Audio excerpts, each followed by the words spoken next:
Hello, this is Lisa Cukier, and thank you for joining us for the fourth episode of Business of Family. Today we're discussing family wealth protection strategies, and I've got as my guest Christopher Perry of Northern Trust. He's going to be speaking with us in particular about educating families and families of wealth, family offices, and people who need to understand how they're going to transfer wealth through the generations and how they can support goals such as stewardship and paradigms about hard work ethic and the things that enterprising families need to understand that are so difficult.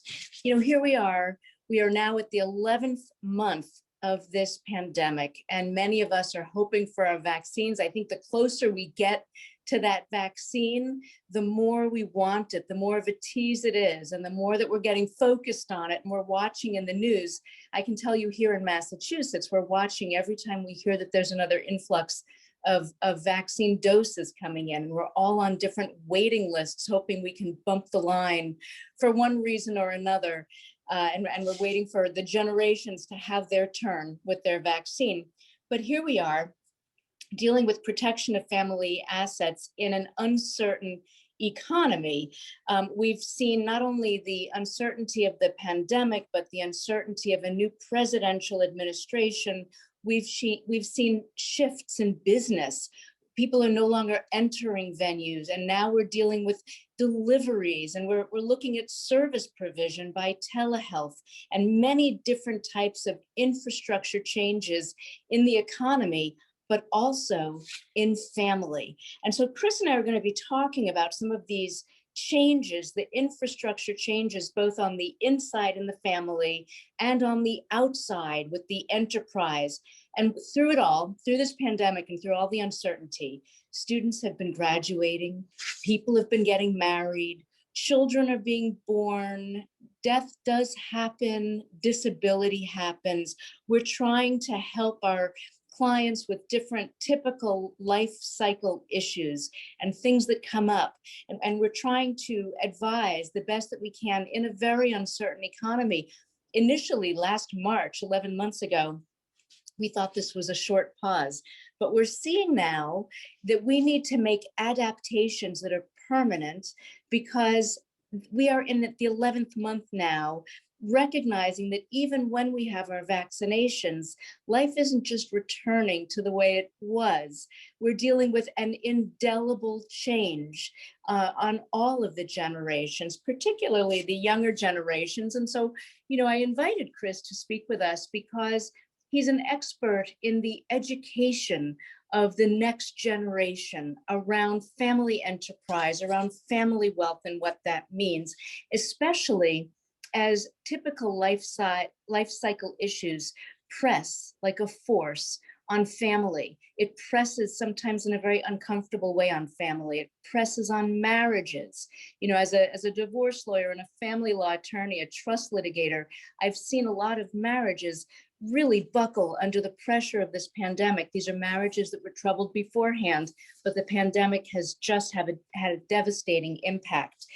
So as we turn to a future that involves a vaccine, but that may not involve heading back into offices in the way that we once knew back in 2019, we now need to think about new ways of doing things. And out of disruption does come innovation. And so with that, I want to turn it over to my guest. I'm so thankful to have him, Christopher Perry of Northern Trust. Please introduce yourself, Chris. Lisa, thanks so much. And thank you to everyone in the audience for joining us on this sunny Wednesday in the Northeast and taking an hour out of your time at the middle of the day. Greatly appreciate it. I hope everybody is staying safe.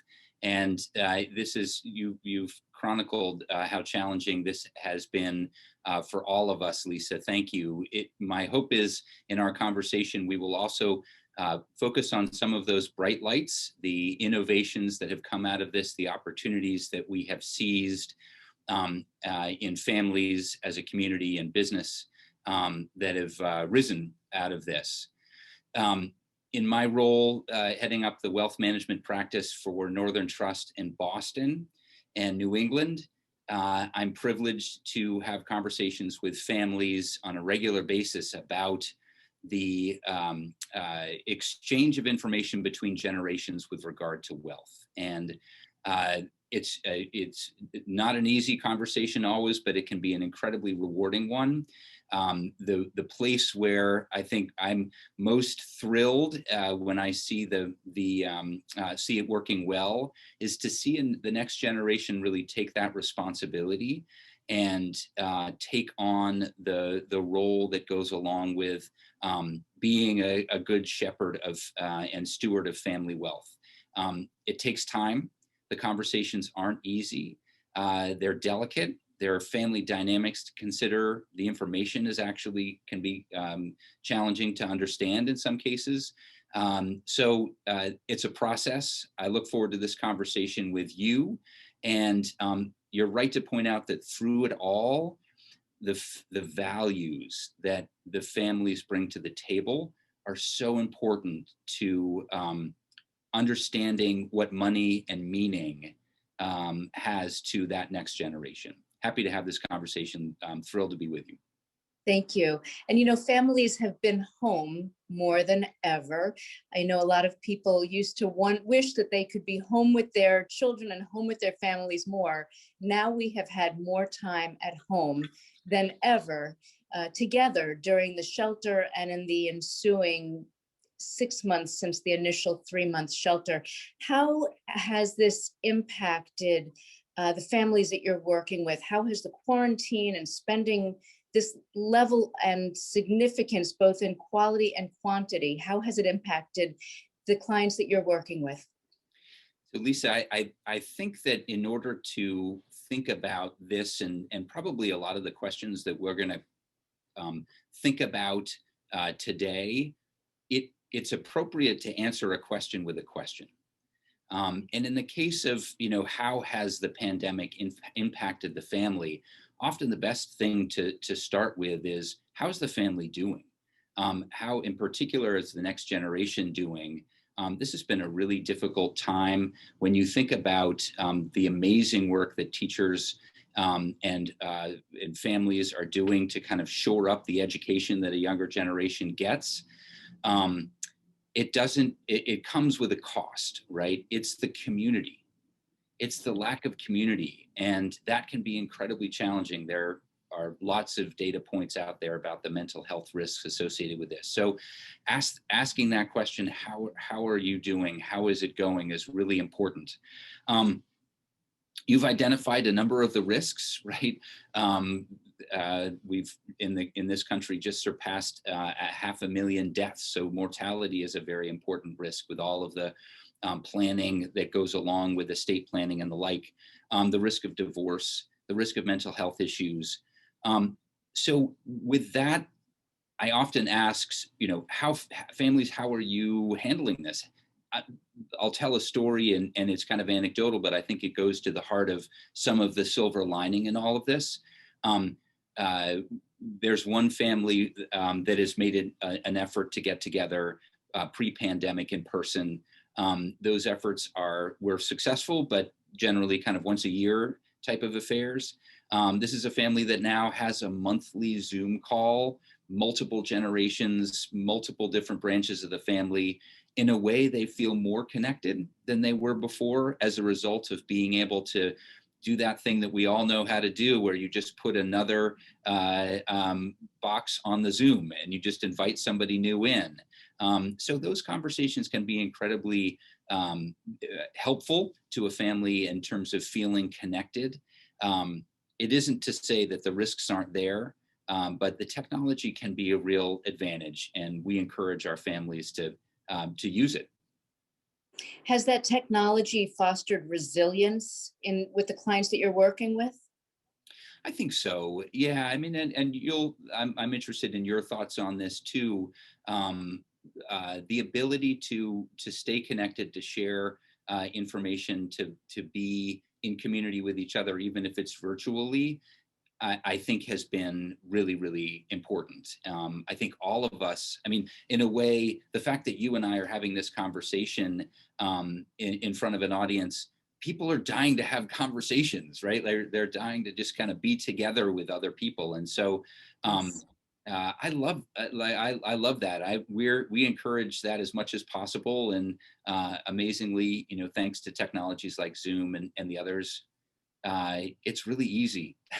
So it is. fun. And actually, as you speak, that reminds me of something I did want to tell everybody. We are glad to entertain questions, but we would ask that you hold the questions until the end. We want to have a dialogue with you, but for the sake of anonymity of the attendees, as you can see, nobody's face or name is disclosed to anybody else. We made the decision, Chris and I together, to preserve anonymity of those people watching. And so we do want to include you in the conversation, but we'd ask that you put your questions into the chat box. And then at the very end of the program, we're going to stop recording, and those questions will be asked by Christina Madden from my office, so that Chris and I can answer your questions, and you can keep asking so that we can have an interactive conversation. Nothing about that conversation will be recorded, and we'll be able to answer your questions without you needing to disclose your identity. So Chris, I didn't mean to interrupt you, but as you were talking about the conversation that we want to have with people, I wanted people to know that they're welcome to participate in it too. Fantastic. Thank you, Lisa. In a way, we're highlighting obliquely another aspect of this pandemic, which has been the incredible importance of cybersecurity and the risks associated with cybersecurity. Another important question that we ask our clients: how, tell me about your cybersecurity system. Your kids are probably online and connected in lots of different ways. Are you sure that your system is secure? So we're hitting on all kinds of different topics that are important in this pandemic. Absolutely. And we heard initially, with a lot of students who are studying at home, we heard about the Zoom bombing and that sort of thing. And so it does happen. I am thinking about the younger generation right now. And I know that in some prior conversations that we've had, you've mentioned to me that the younger generation is quite so capable and tech savvy. And you were talking about conversations and family. So tell me about that tech savviness of the younger generation, and how that impacts family conversations about wealth in particular. And I know that you and I attended a webinar just serendipitously yesterday, where one of the people who spoke discussed the fact that baby boomers have never before been on Facebook quite as much as they are now. It's become the platform of choice for the baby boomers. But I know from learning from you already that the younger generation is very savvy on many tech platforms. So tell me how that informs the conversations about wealth and the work that you do with families of multiple generations. Yeah, so understanding family dynamics is essential to what we do when working with multiple generations of families and kind of multi-generational wealth. And when you think about it, it makes sense that generations are going to have kind of a different perspective on the world. For the boomers, the fundamental question may be, where were you when JFK was assassinated?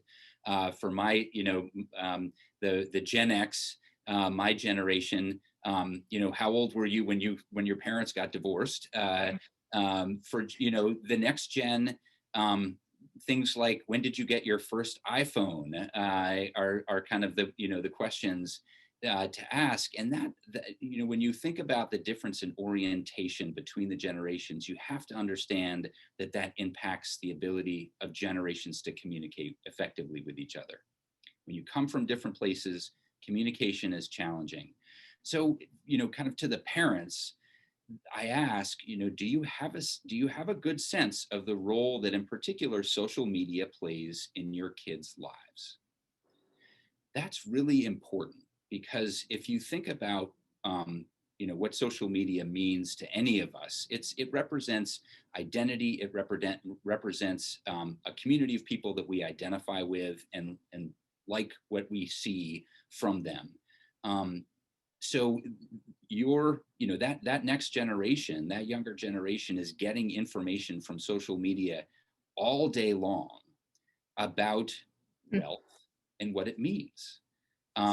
Unfortunately, those images are coming from people who curate these images. They put up only the nice things, right? They put up only the happy stories, and it can be very disorienting, frankly, when thinking about wealth and what it means to a young person, to have this onslaught of images that, frankly, I never had as a Gen Xer, and certainly the boomers never had. So we're all trying to figure out how to make these connections, and the role of social media along the way is really, really important to acknowledge and to understand. It can be a huge advantage. There's so much information around financial planning, around how to budget. There are cool apps that really facilitate these, whether it's budgeting or in kind of understanding investments or what have you. So the technology is extraordinary, but the question is, what does it mean? And for the boomer generation, there's a sense of the importance of hard work, and that sacrifice is essential. The millennial generation has a different orientation. It's much more consensus oriented. They're a community that believes in kind of balancing work and life, contributing in a way that is going to help the world, not necessarily my own balance sheet. They're not as focused on keeping track of their spending. We lead a curriculum, many classes long, around the topics of the importance of budgeting, the importance of understanding debt, how credit cards work, how banks work, thinking about insurance. These are really important topics. It's just, I emphasize the role that social media plays in framing those things for a younger generation. Yeah, that's really fascinating. I note also, as you're speaking, I'm thinking about this because it's such a fascinating topic. There's so much news that people receive from social media. They don't necessarily read the newspaper or even read online publications.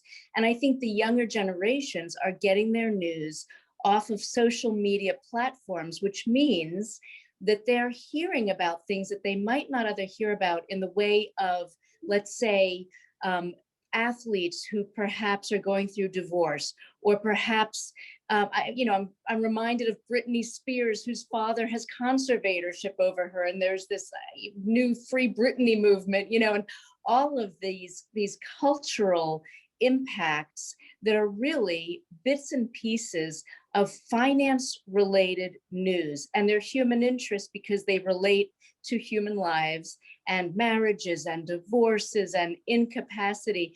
And so I'd imagine that the conversations and the education that you're giving and providing to your clients comes to people who have been getting their news on social media and hearing about athletes who have different situations, and actors, actresses, and politicians who are married for multiple times with children from prior marriages, and how it all comes together.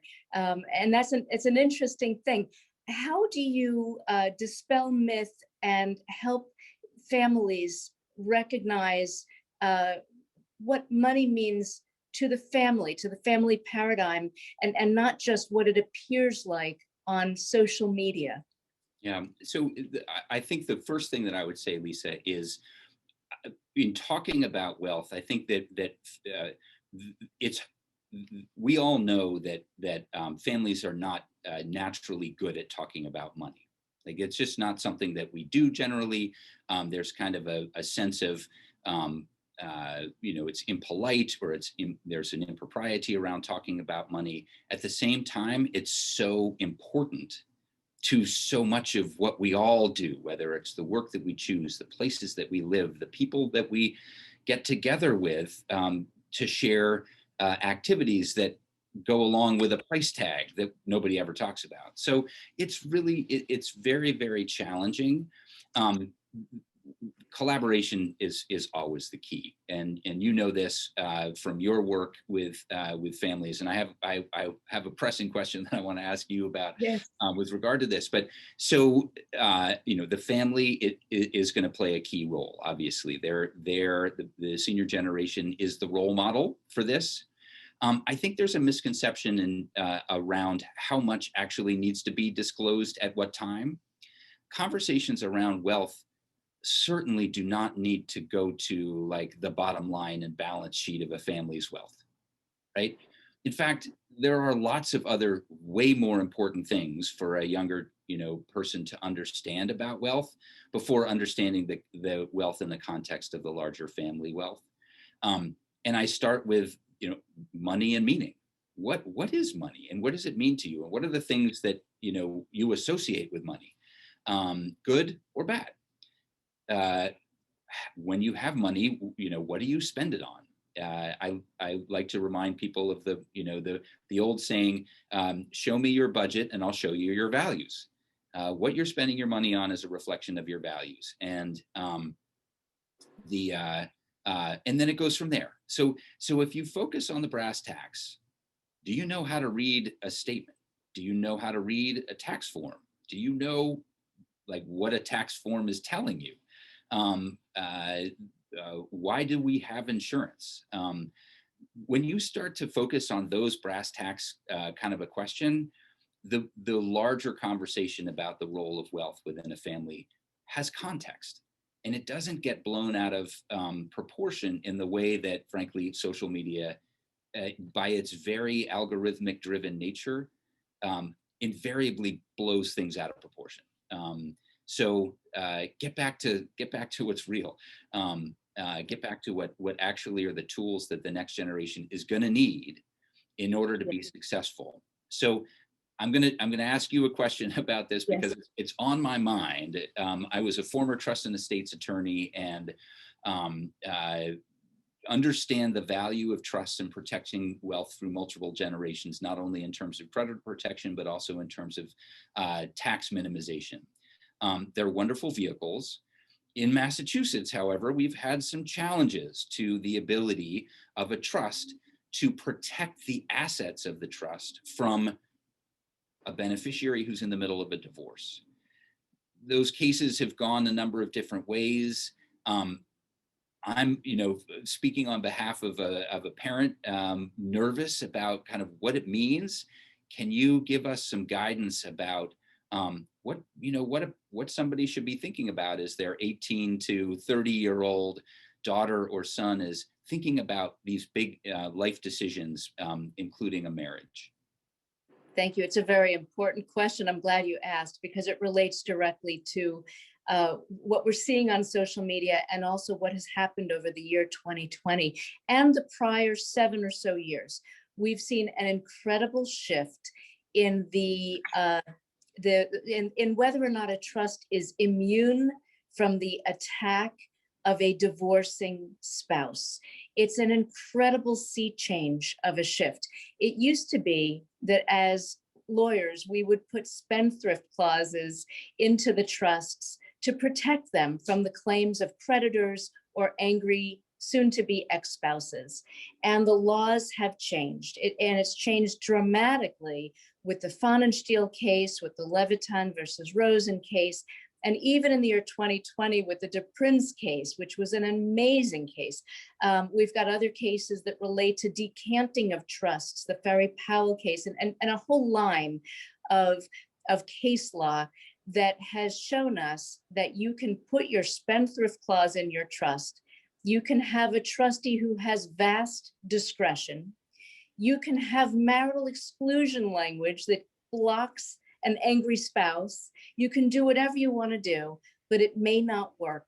The trust may actually still be vulnerable to the claim of a divorcing spouse because the fact of the matter is our marital laws have protections for spouses. If you marry without a prenuptial agreement, then you're bound by marital law, which we also refer to as divorce law. I think of it more as marital law because it's about protecting spouses.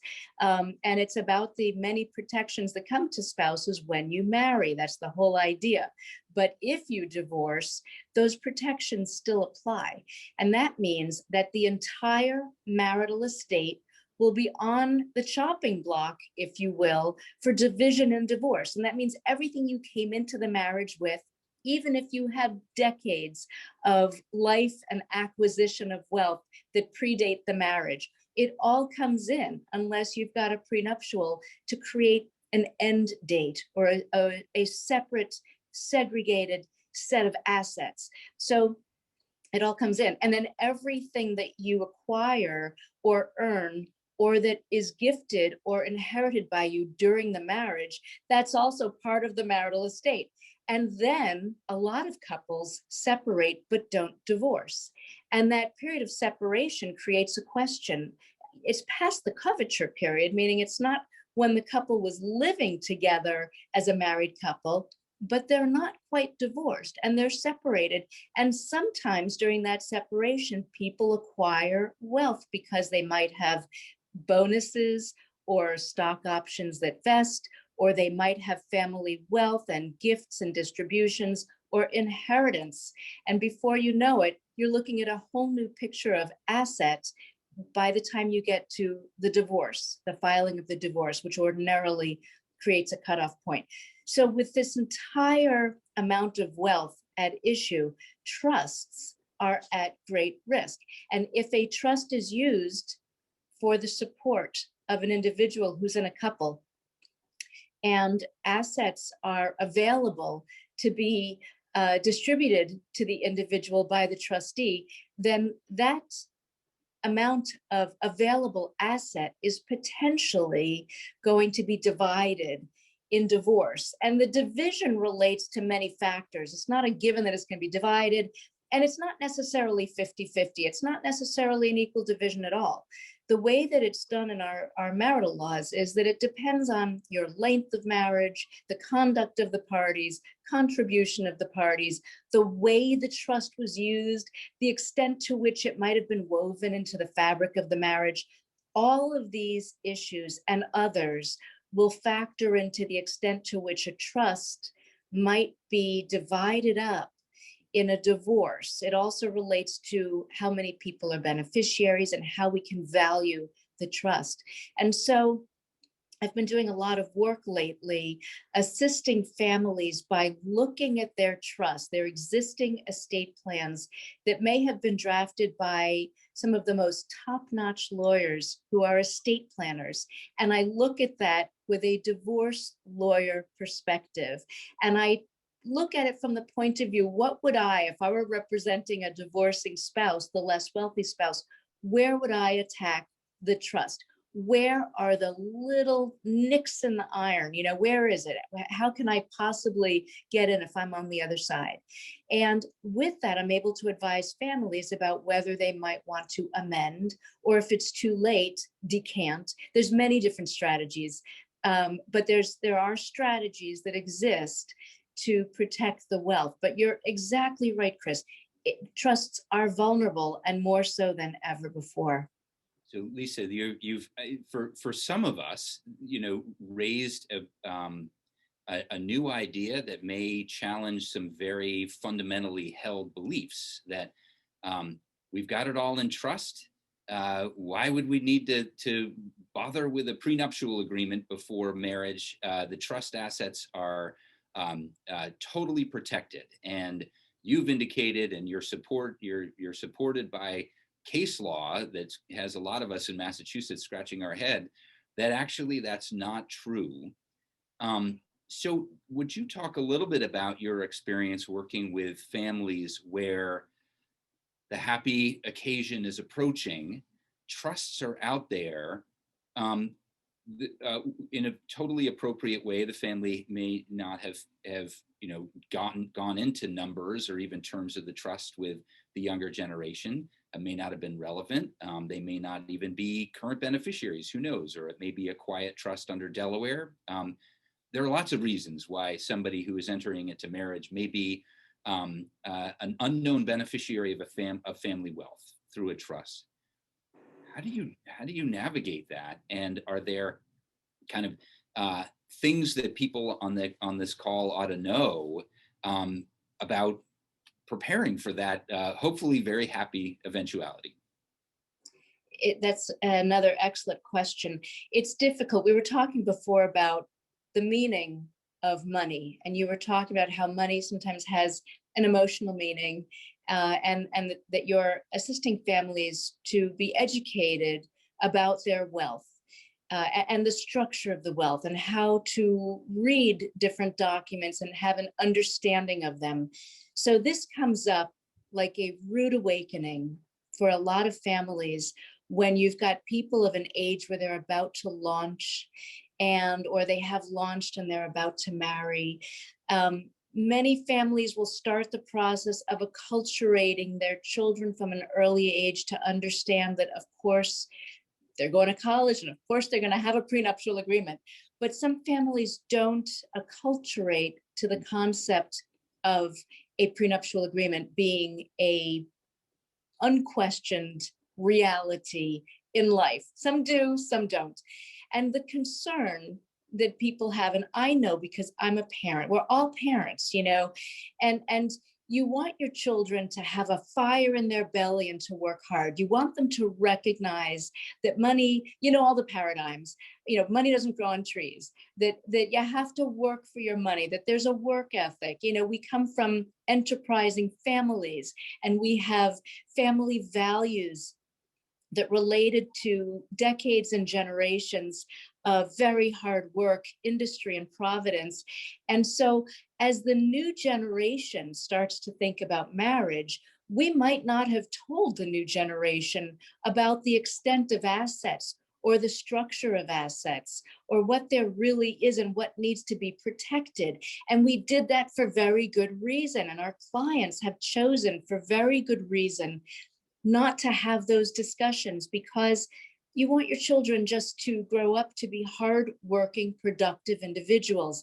But then they say, I'm getting married. And suddenly congratulations turns into, now, how are we going to have that conversation? And do we have to have the conversation with my child's fiance first?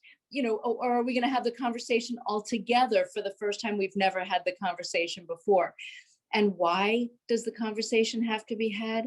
It's because a prenuptial agreement requires full and fair disclosure. There has to be disclosure of the assets that may come to the child, the adult child who's getting married. It doesn't mean you need to disclose all of the family's assets. And it doesn't mean you need to disclose certain details about it, certain structures about it, but there needs to be enough disclosure that the incoming spouse, the fiance, knows what she or he is waiving before they sign the prenuptial agreement. And that means, in order to know what they're giving up, they need to know what is there. And that creates great threat for my clients. Understandably, I am a parent, I get it. The conversation is had for the first time within a few months of marriage, and the conversation sometimes hasn't been had before. And it creates a lot of concern and dissonance in the family about, and issues come up, trust issues. Well, don't you trust me? Well, don't you trust my fiance? It's not about trust. It's about planning, predictability, order. And there's ways as a lawyer that I can protect my clients. I should mention that too. So, I have ways when I handle prenuptial planning, which also I handle as both a family law attorney, understanding divorce law, and as a trust litigator. So I handle it both ways. And I have estate planners in my office who assist me as well. So we're looking at these prenuptial agreements with a very collaborative, multi-angled approach to make sure that they're very strong documents. But as I'm dealing with this, I will identify what needs to be disclosed so that the other side knows what they're waiving. But I might include non-disclosure agreements, confidentiality agreements. I might require that if we're going to show any documents at all or any provisions at all, that the documents come back to me. I can have documents stamped in a special way with a special ink so that I know that I've gotten the original back. We can make covenants and promises that documents do not remain with opposing counsel. They come back to me. They're stored in my safe. And so there are ways that I can, in a more sophisticated and more elegant way, prevent disclosures or minimize the discomfort that comes with the disclosures, since some disclosure has to be had. Yeah. You know, these are, I can feel the audience, you know, their blood pressure is probably rising. These feel like just very stressful moments where you're, you know, at the same time as you're looking at florists and caterers, you're like thinking about negotiating, you know, in a way, a divorce before it's even happened. But as we have focused on with regard to the pandemic in our conversation, there's a silver lining to everything. Would you talk a little bit about, you know, the role, if you will, that a prenuptial agreement may play in terms of kind of setting a good ground rule or kind of understanding between spouses around money, when we know that one of the biggest causes of divorce is lack of understanding about money, or the inability to kind of be on the same page about money? Right. Well, this is where you and I work together. So this is where wealth management and law necessarily meet each other. This is it. That's the intersection. So you know, I need to be able to educate families about the wealth just as you do. I need to be able to explain what's at risk and how the prenuptial can help. It's not only for divorce, it's also an estate planning tool. It gives predictability to the way that assets are going to pass. A lot of times people will have a prenuptial agreement because they're marrying for a second or third time, and they have an expectation and anticipation that they're going to look after different segments of their families. So children from a prior marriage, for example, and a new spouse. And how do you bring that together? It requires conversations in the family. It requires education. But prenuptial agreements will segregate a set of assets so that they are not following typical Massachusetts law as it relates to the protection of spouses after the marriage ends, whether it ends by divorce or whether it ends by death. And death is sure to happen. We hope divorce never happens, but death is sure to happen. And one of the things that families don't want in death is for the assets to move over to a different family. It's one thing to make sure that the assets are used by a spouse and enjoyed by the spouse for their lifetime, but the assets generally, my clients want them to revert back to the family. They don't want the assets to slip out sideways, perhaps with a new marriage or with a new birth or with family that's not the family from where the wealth came. So there needs to be discussion with the financial advisor, with the wealth management team, and with the legal team so that we can talk about that and figure out what the expectations are and what the assets really mean. I should mention that the trust planning sometimes follows after the prenuptial planning. So you don't necessarily need to update your trusts in advance of prenuptial planning. I like to do the prenuptial planning a few months at least before the wedding, and then also see if we need to do any updates to trust planning. But this is a conversation that I bring in the wealth management team for, because we need to figure out the path that assets are going to take under various scenarios, and it means some contingency planning. So Chris, let me toss it back to you. When you have these conversations with your clients about prenuptial planning and estate planning and bringing it together in terms of family paradigms and expectations for the support and stewardship of family.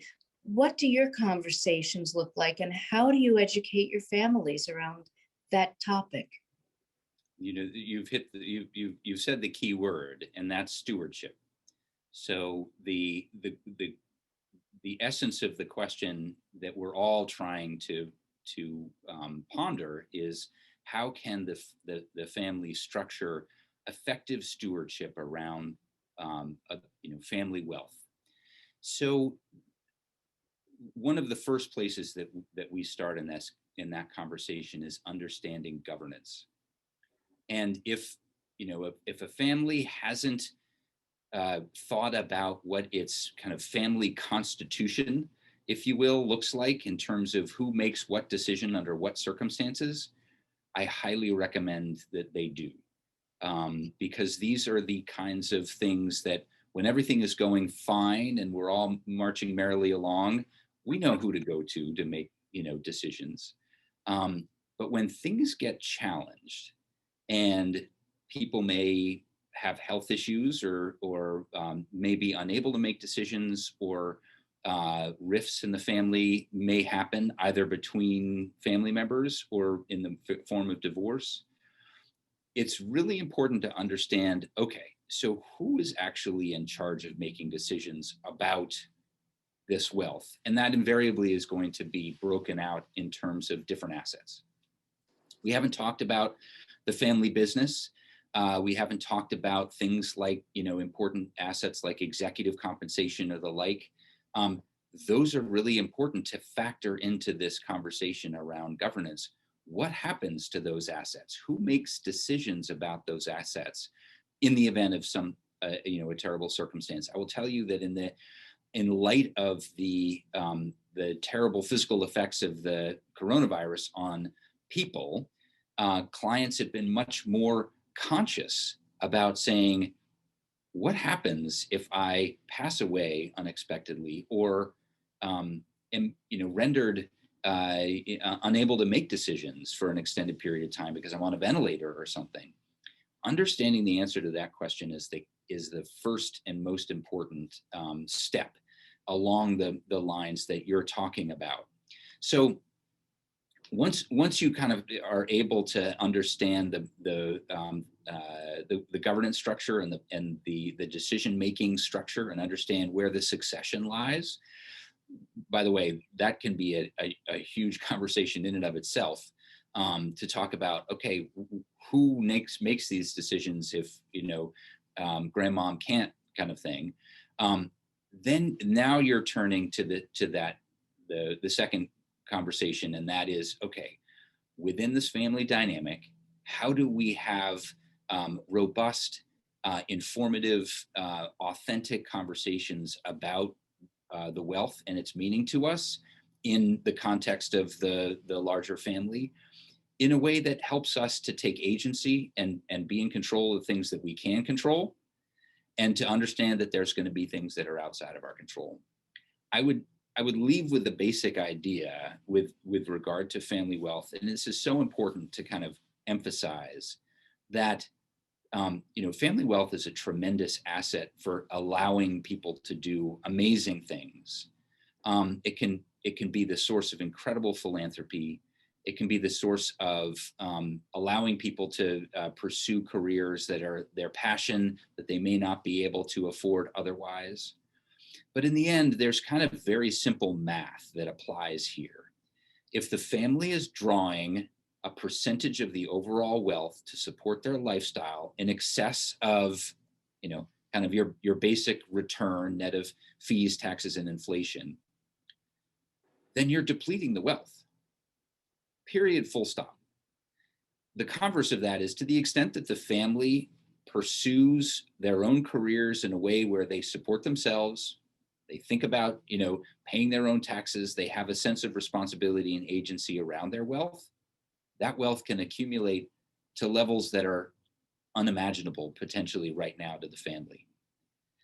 That simple math that anyone with a fifth grade education can do is the essence of helping families grow their wealth. And, is it 3%? Is it 4%? There's a threshold. We all kind of have a sense in wealth management of what that is, but just do the math. What's the percent you're drawing out? What's the percent of the assets themselves? If you're in excess of 4%, you run the risk over time of basically dwindling what potentially could be an extraordinary asset for multiple generations.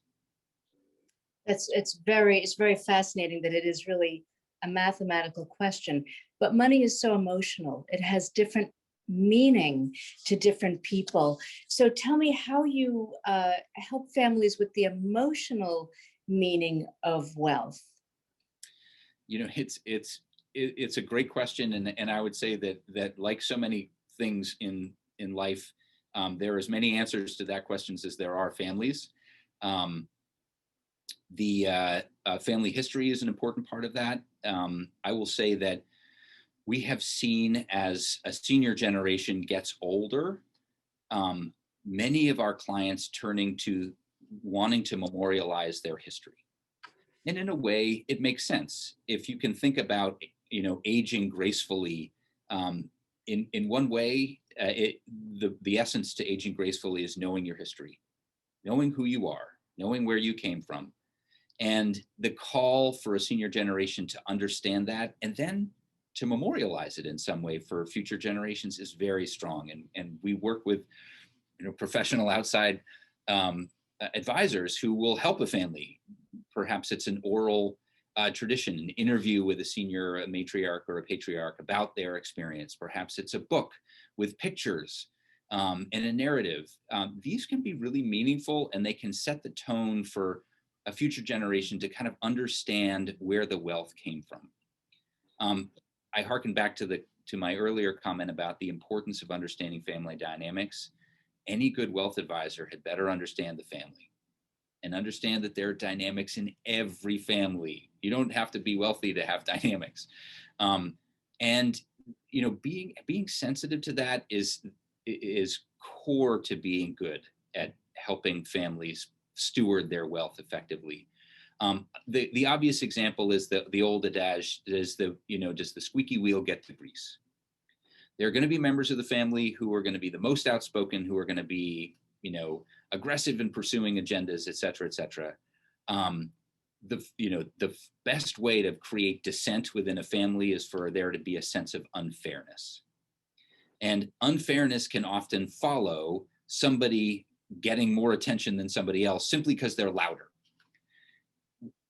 That's a reality. Family, we all know that happens in families. The wealth advisor's role is to see through that and to bring out those voices in the family that may be quiet, but that have really important, insightful things to say.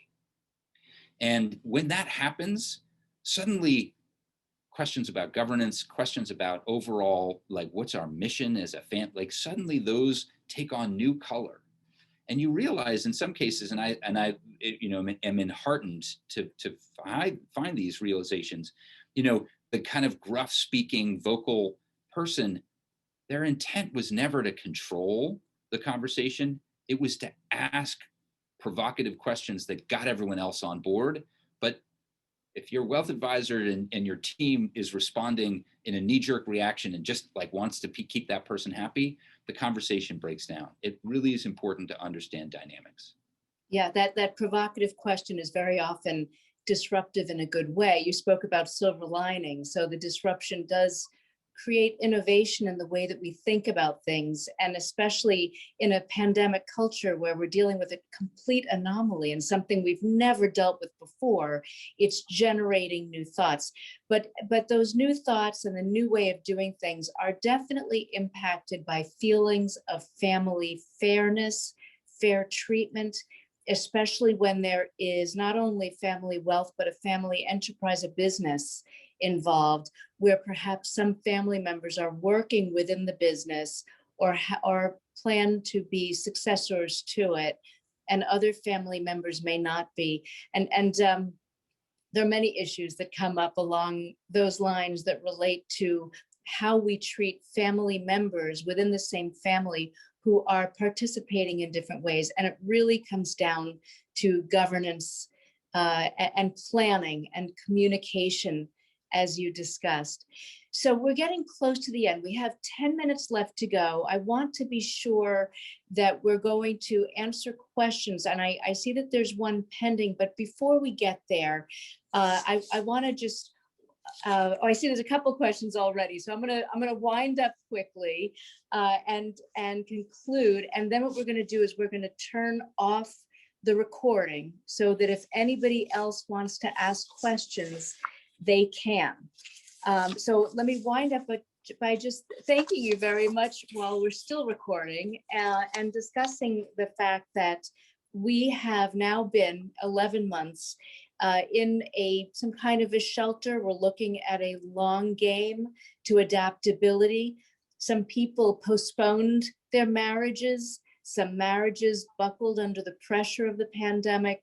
One of the takeaways from our conversation today is that with the indelible mark that this has made on families, we need to figure out how we're going to adapt and how marriages are going to adapt.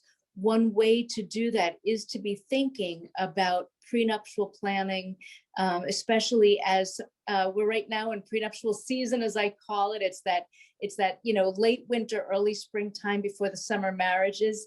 So at this very season, it's important to be thinking about it while we're thinking about some of the short-term holding patterns that we've been dealing with and the long game solutions to wealth preservation as well as accumulation in a very uncertain economy.